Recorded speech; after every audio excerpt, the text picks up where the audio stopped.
Okey, ini untuk dia punya fitting masuk ke kepala pipe lah. Okey.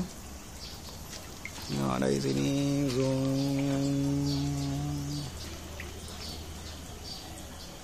Okey.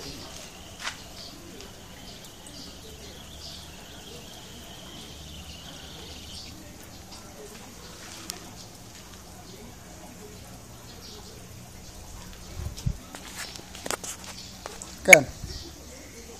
Sambung dah kan?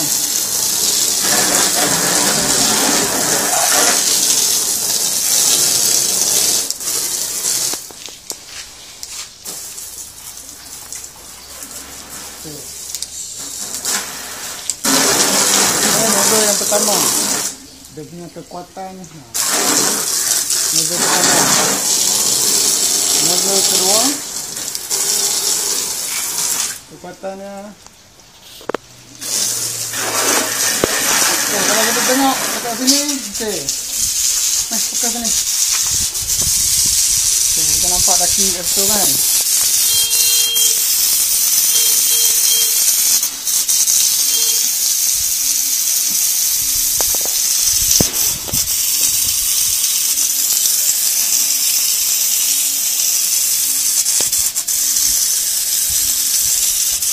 Okey, kita boleh cuci lah kat sini.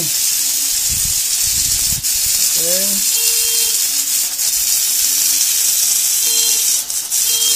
Okey, untuk nozzle nombor 3, siram pokok.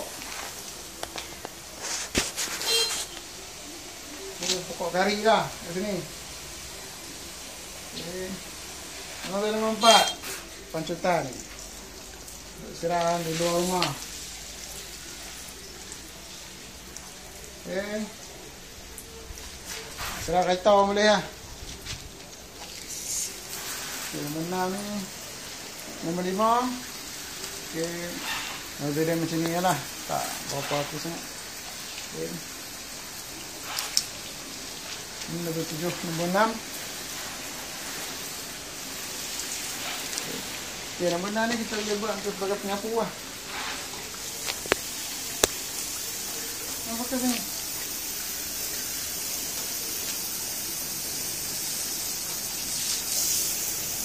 Okey, kita nampak. Okey, nombor 7.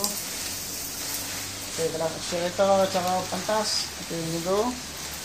Okey, nozzle nombor 8 ni. Okey, saya akan onkan sabun punya tu sekali lah. Okey. Okey, kita tengok.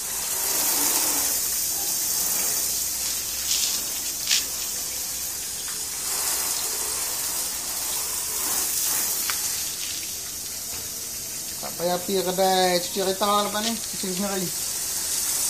Okey, kita tutup. Dan setkan pada ni.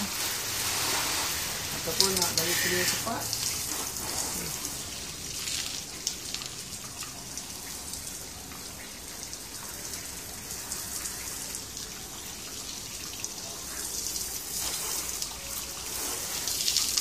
Sayang.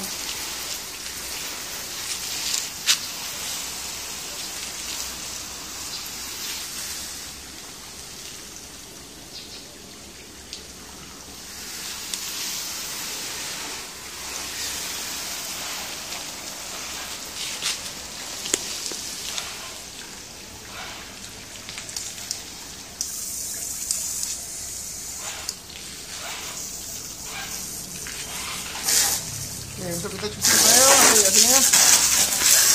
Ini.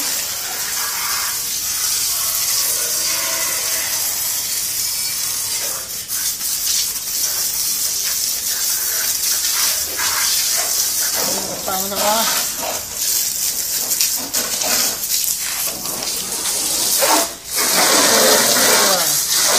Tutup. Habis.